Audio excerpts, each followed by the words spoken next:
امن معاہدہ ہو گیا، وزیر اعظم بنجمن نیتن یاہو کی کرسی خطرے میں پڑ گئی، اپنے اتحادی منہ موڑنے لگے، عوام کے اندر سے دباؤ سامنے آنے لگا، اس کی اگلی مرحلے کے اوپر غور و فکر ہونے لگا، تمام تر سوالات اٹھائے جانے لگے اور خفگی کے طور پہ اسرائیل نے پھر حملوں کا آغاز کر دیا۔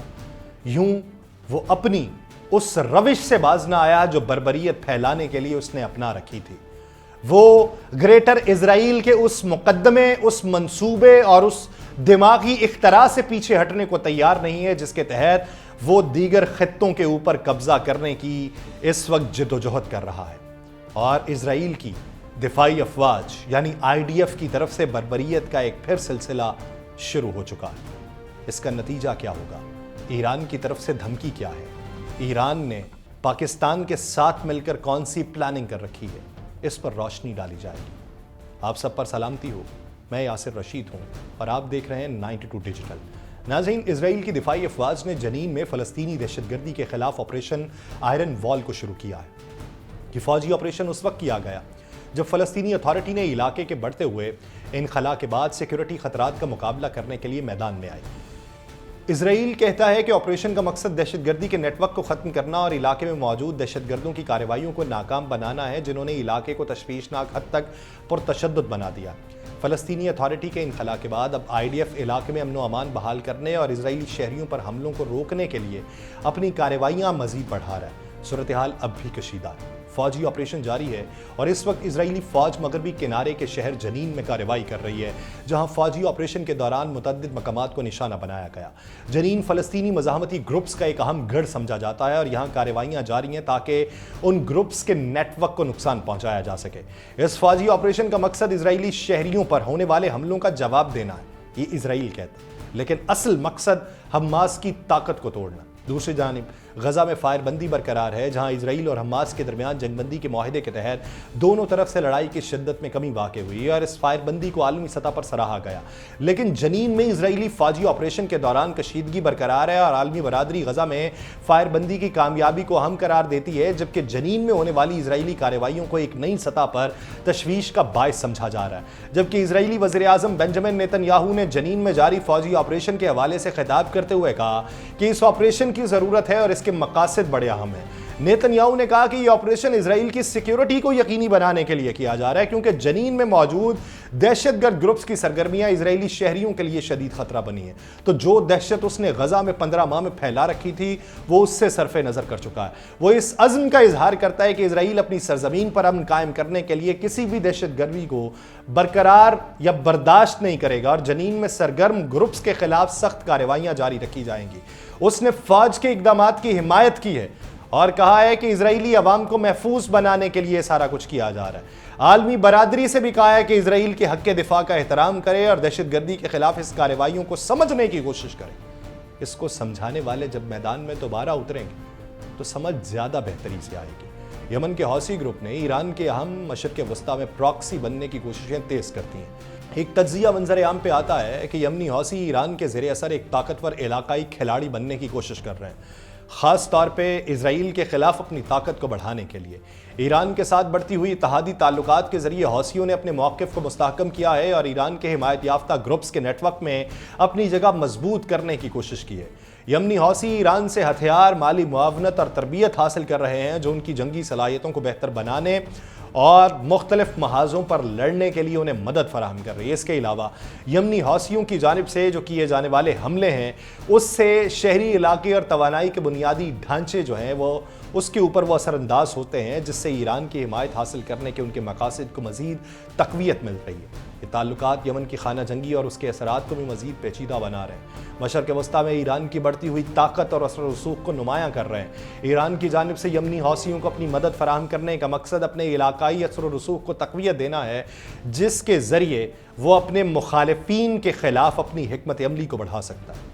ادھر حماس نے اس جنگ بندی معاہدے میں یہ اعلان کیا ہے کہ وہ ہفتے کو 4 خواتین یرغمالیوں کو آزاد کرے گا، اور یہ اقدام جاری مذاکرات اور قیدیوں کے تبادلے کے عمل کا حصہ ہے، لیکن اس کی تفصیلات ابھی تک واضح نہیں ہے کہ یہ خواتین کب اور کہاں آزاد کی جائیں گی۔ اس سے پہلے 19 جنوری کو حماس نے 3 اسرائیلی خواتین یرغمالیوں کو رہا کیا تھا اور یہ تینوں خواتین 15 ماہ سے بھی زیادہ عرصہ حماس کی حراست میں رہیں اور اپنی رہائی کے بعد غزہ میں بین الاقوامی ریڈ کراس کے نمائندوں کے حوالے کر دی گئی۔ ریڈ کراس کے مطابق یہ تینوں جسمانی طور پہ اچھی حالت میں تھی۔ رہائی پانے والی تینوں خواتین کے بدلے اسرائیلی حکام نے مختلف جیلوں سے تقریباً 90 فلسطینی قیدیوں کو رہا کیا۔ یہ اقدامات اسرائیل اور حماس کے درمیان جاری مذاکرات اور جنگ بندی معاہدے کا حصہ ہیں، جس کا مقصد یرغمالیوں کے رہائی اور قیدیوں کے تبادلے کے ذریعے امن قائم کرنا ہے۔ متاثرہ فلسطینی علاقے کے بے گھر ہونے والے افراد اپنے علاقوں میں جب واپس جا رہے ہیں تو لیکن وہ جو منظر دیکھتے ہیں وہ کسی تباہی سے کم نہیں ہوتا۔ کچھ نہیں بچا کے الفاظ وہ اپنے گھروں کی حالت بیان کرتے ہوئے کہتے ہیں۔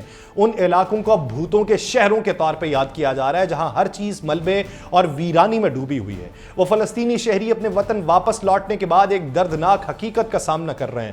ان کے گھروں، زمینوں اور کاروباروں کی تباہی، جنگی کارروائیوں اور بمباری کی وجہ سے یہ علاقے مکمل طور پہ خالی اور برباد ہو چکے ہیں۔ وہ صرف کھنڈرات، جلے ہوئے مکانات اور تباہ شدہ بنیادی ڈھانچے کو دیکھتے ہیں جو ان کی زندگیوں میں ایک نئی مشکلات کا سامنا کر رہے ہیں۔ ان افراد کے لیے ان گھروں کی طرف واپس آنا ایک جذباتی لمحہ ہے، مگر یہ واپسی ان کے لیے اور بھی مشکلات لے کے آتی ہے کیونکہ ان کی روزمرہ کی زندگی دوبارہ شروع کرنا اب ایک چیلنج بن چکا ہے، اور ایک ایسے وقت میں کہ جب بین الاقوامی ادارے کہیں کہ غزہ کو 2019 کی معیشت پہ بحال ہونے میں 350 سال لگ جائیں گے۔ ان لوگوں کی مدد اور آبادکاری کے لیے عالمی سطح پر فوری اقدامات کی ضرورت ہے، جبکہ فلسطینی وزارت خارجہ نے اسرائیلی آبادکاروں پر عائد کی جانے والی پابندیوں کے متعلق امریکی صدر ڈونلڈ ٹرمپ کے فیصلے کی شدید مذمت کی ہے، جس میں انہوں نے اسرائیلی آبادکاروں کو قانونی قرار دینے کے حوالے سے اپنی پالیسی میں تبدیلی کی۔ فلسطینی حکام نے اس فیصلے کو بین الاقوامی قوانین کی خلاف ورزی اور فلسطینی عوام کی حقوق کی پامالی قرار دیا۔ وزارت خارجہ نے کہا کہ ٹرمپ کا یہ اقدام اسرائیل کی غیر قانونی آبادکاروں کو جائز بنانے کی کوشش ہے اور اس فیصلے کے نتیجے میں فلسطینی حکام اور عالمی سطح پر ان آبادکاروں کی قانونی حیثیت کو مسترد ہم کرتے ہیں، جبکہ حماس نے مغربی کنارے میں اسرائیلی آبادکاروں کے تشدد کے خلاف مزاحمت میں شدت لانے کی اپیل کی ہے۔ حماس کے رہنماؤں نے فلسطینیوں سے کہا ہے کہ وہ آبادکاروں کی جانب سے ہونے والی زیادتیوں کے خلاف متحد ہو کر زیادہ شدت سے مزاحمت کریں۔ ان کا کہنا ہے کہ آبادکاروں کی کارروائیاں فلسطینیوں کے حقوق کی خلاف ورزی ہیں۔ حماس اس بات پہ زور دے رہی ہے کہ فلسطینی عوام کو اپنے حقوق کا دفاع کرنے کا حق حاصل ہے اور کسی صورت میں اسرائیلی آبادکاروں کو تسلیم نہیں کریں گے۔ اس بیان کے ذریعے حماس نے مغربی کنارے میں فلسطینیوں کے حقوق کے لیے لڑائی کو مزید تیز کرنے کا اعلان کر دیا۔ ادھر ایران کیا کر رہا ہے؟ ایران نے پاکستان کے ساتھ ہتھیاروں کی مشترکہ پیداوار کے لیے اپنی آمادگی کا اظہار کیا اور اس اقدام کا مقصد دونوں ممالک کے دفاعی تعلقات کو مستحکم کرنا اور خطے میں دفاعی تعاون کو فروغ دینا ہے۔ اس سے پہلے ایران نے کراچی میں منعقدہ بین الاقوامی ہتھیاروں کی نمائش آئیڈیاز 2024 میں شرکت کی تھی، جہاں ایران کے پویلین نے اپنی دفاعی مصنوعات اور کامیابیوں کی نمائش کی، اور اس نمائش میں ایران کی مسلح افواج کے وفد کی قیادت بریگیڈیئر جنرل مجتبی رمضان زادہ نے کی اور پاکستان کے وزیر دفاع خواجہ محمد آصف نے ایران کی فوجی کامیابیوں کو سراہا۔ لیکن دوسری طرف ایرانی پاسدارانی انقلاب کی نیوی نے ایک زیر زمین بیس کا انکشاف کیا اور اس بیس کا مقصد ایران کی دفاعی صلاحیتوں کو مزید مضبوط کرنا اور دشمن کے ممکنہ حملوں کے خلاف حفاظتی اقدامات کو بڑھانا تھا۔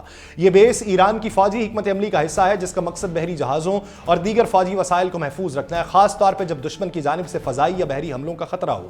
ایرانی حکام کہتے ہیں کہ یہ زیر زمین بیس ایران کی دفاعی صلاحیتوں میں ایک اہم اضافہ ہے اور اس سے ایران کو کسی بھی ممکنہ خطرے سے نمٹنے میں مدد ملے گی۔ اس بیس کے ذریعے ایران اپنے بحری جہازوں، سب میرینز اور دیگر فوجی ساز و سامان کو خفیہ اور محفوظ طریقے سے رکھ سکے گا۔ ایران کے ایک اعلیٰ فوجی جنرل اسی وقت میں پاکستان کا دورہ کرنے والے ہیں اور اس دورے کا مقصد دونوں ممالک کے درمیان دفاعی تعاون کو مزید مستحکم کرنا اور خطے میں سلامتی کی صورتحال پہ تبادلہ خیال کرنا ہے، اور یہ دورہ ایران اور پاکستان کے درمیان دفاعی تعلقات کو مزید گہرا کرنے کی کوشش کا حصہ سمجھا جا رہا ہے۔ جبکہ ادھر حزب اللہ نے غزہ میں اسرائیل اور حماس کے درمیان ہونے والی جنگ بندی کو فلسطینی مزاحمت کے لیے ایک بڑی کامیابی قرار دیا ہے، اور حزب اللہ کے رہنماؤں کا یہ کہنا ہے کہ جنگ بندی فلسطینی عوام کی پختہ مزاحمت اور استقامت کی علامت سمجھی جاتی ہے۔ یہ جنگ بندی نہ صرف غزہ کے عوام کی فتح ہے بلکہ پورے فلسطینی مزاحمت کے لیے ایک سنگ میل ہے۔